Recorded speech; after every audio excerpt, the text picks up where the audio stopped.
or measure the substance and not actually make any chemical changes to it to see that property. So some examples of that would be viscosity, how thick something is, or conductivity, electrical conductivity, malleability, hardness, melting point, boiling point, and density. Some non-examples would be flammability. If something catches on fire, then that would be called a chemical property.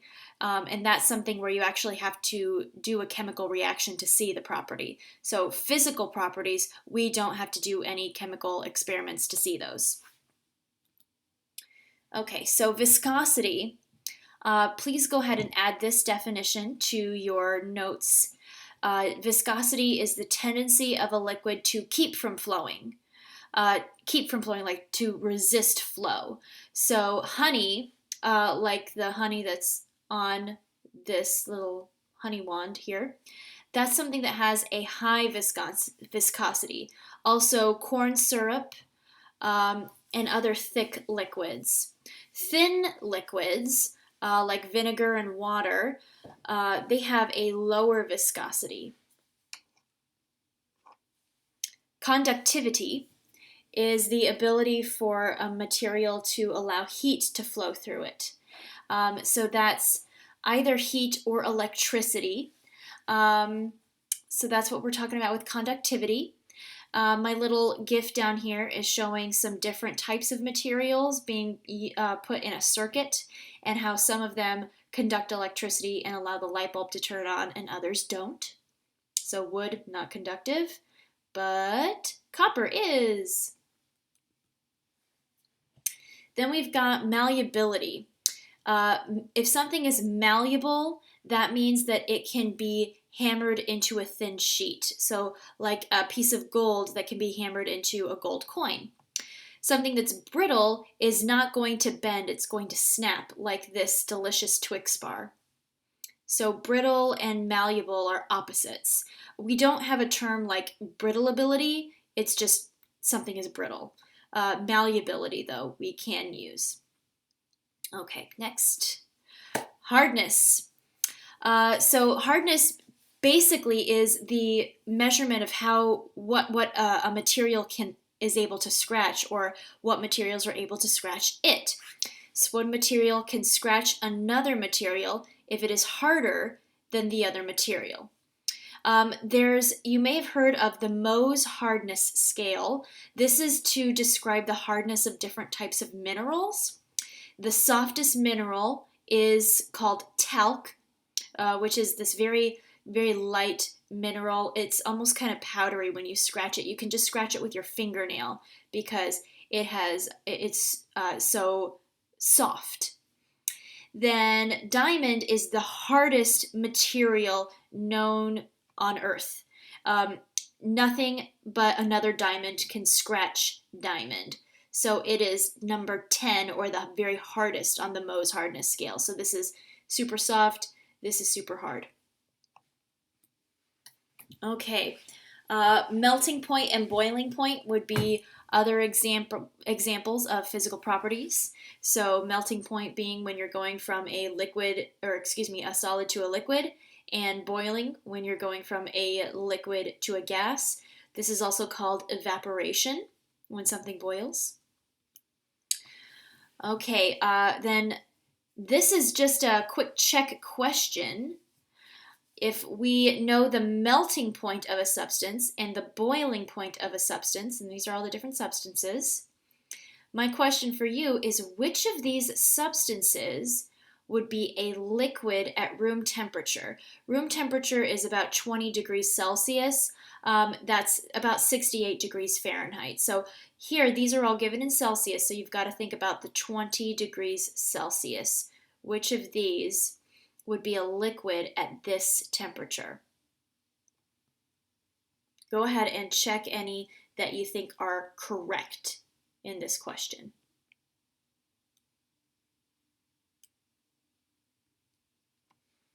Okay, so the correct answer is that octane, water, and acetic acid are all liquids at room temperature. So these are things that aren't going to melt until they get to 20 degrees Celsius.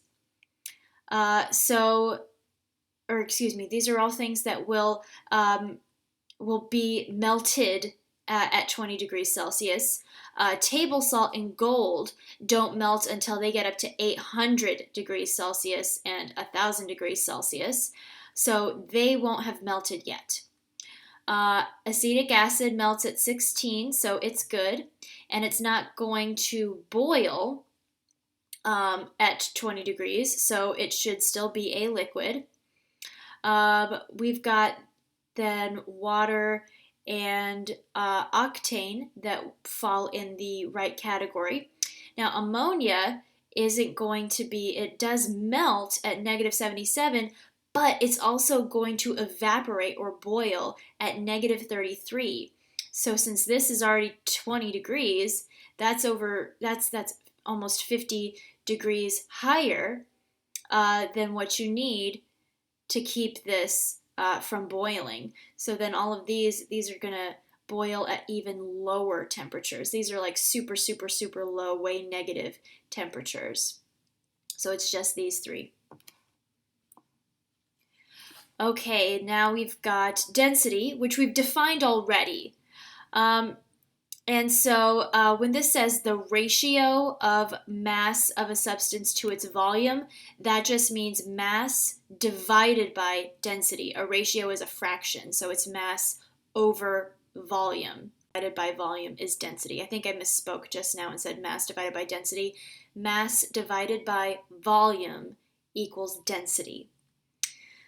So remember we made this tower. Well, I tried to make a tower that looked like this, and we got some things that kind of blended together because some of those things had densities that were just a little too close, and so they kind of mixed together, unfortunately.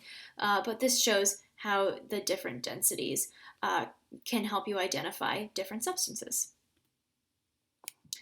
Okay. So now we're going to talk about uses for physical properties. Why do we need to know about them in the first place?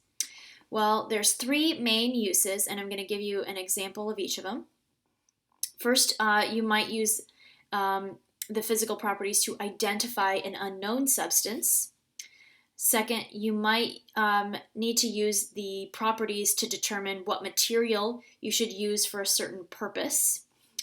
And then the third thing here is to separate substances that are in a mixture, and we'll explain how we do number 3 here in just a couple slides. Okay, so first, identifying the materials. What I like to think of is forensic scientists who go to crime scenes to investigate the crime scene, CSI. They find all kinds of things called trace evidence, and they have to identify those different, maybe it's clothing fibers or maybe some kind of a powder. Like if it's a drug ring, they're trying to determine what kind of a drug is here. So those would be some examples of why you would want to know the physical properties of different types of substances so that you could just identify them. Next, to choose the materials that you're going to use for a specific purpose. The lovely creative example that the textbook came up with was shoelaces have to be flexible and durable. And so their example was you wouldn't use wood to make shoelaces because it's not flexible. So no kidding. Sometimes it's a little like overly obvious. One thing that I think is a good example is like silicon gets used in computers a lot because it is a weird kind of a conductor. Sometimes it conducts electricity and sometimes it doesn't. And it makes it really a good material to use in computers. So that would be something that's maybe a little bit more complex than not using wood for shoelaces. But that's still something that you should not do. If you ever want to make shoelaces, don't use wood. Okay, so now the last thing was we talked about for the 3 uses of physical properties. The last one was separating mixtures. And there's 2 ways that we primarily will separate mixtures. One is called filtration and one is called distillation. These are the only 2 ways that you can separate mixtures. You can also like pick the different pieces out Or if you had like some magnetic parts, maybe you would use a magnet to pull out the magnetic parts of a mixture. But filtration and distillation are the two that might be some newer words. Filtration, maybe not so much, but probably distillation is more of a foreign term to you. So we're going to define both of these terms next. Okay, so filtration, think filter, like filter paper, like the coffee filter in a coffee pot. So this will separate materials based on the size of the particles. So if you've got a mixture of water and sand, you could separate the sand and the water by using some filter paper. The water can run through the paper and the sand doesn't. Then you got this little residue here. Basically, this is just like a coffee filter. You put your coffee in there, run the water through, and the coffee is too thick to go through the filter paper, but the water can go through. Distillation is another lovely example. This is what you do if your particles that you're trying to separate from your liquid are too small and they actually could pass through filter paper. Like if you had salt dissolved in water, then that salt might get stuck in the filter. It might be able to go through the filter paper and you wouldn't be able to get it out. So you might have to do something like distillation. So if you've got some salt water, you heat it up so that it boils, and then up here it boils and it rises up in this flask. Let me get a little pen.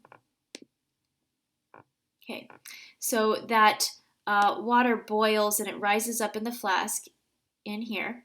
And then as it starts going down this little tube, it starts condensing. This is a Liebig condenser. It's just named after the guy who invented it, Liebig.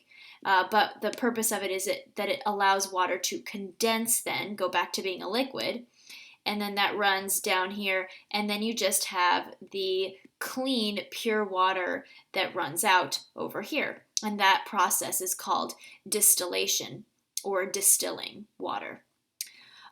This dude, who is a super amazing outdoor extreme camping dude, wilderness camper, that's what I was trying to think of, one of those wilderness TV shows, he's showing you how you can distill your own urine using a couple of 2-liter bottles.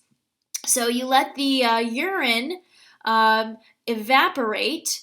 So all the water in the urine evaporates and goes up into the top part of the bottle, and then eventually you'll get the droplets condensing over here, and they're nice and clean, and then you can drink it. Yay! Let's all go try that. Okay, now let's move on to actually recognizing physical changes. So this is when a change occurs physically to an object. It doesn't mean that the physical properties of it are changing, just that a physical change is occurring. So that means that the properties, some properties of the material change, but the substances in the material remain the same. So, for example, if I use an axe to split some wood, both of these chunks are still pieces of wood. So the substances are still the same as they were before. And when you melt butter, it's still butter, it's just in a liquid form. Any phase change, whether it's, melting or freezing or evaporating or condensing, or this one, this is fun, sublimation, solid to gas, and deposition, gas to solid. Those are kind of fancy over here. All of these are still just physical changes because it's all still water. It's just water that's, a solid, or water that's a liquid, or water that's a gas, but it's all made up of the same stuff. And then the broken pencil. One common misconception, a misconception that I used to have, was that for a physical change, you have to have an object that can get put back to the way that it was before. Well, that's not really true. I mean, the pencil's not going to go back to being a non-broken pencil. That's not something that you can do. You can tape it, but it's not going to magically heal itself. What is important is just that the substances in the pencil remain the same before and after. So you still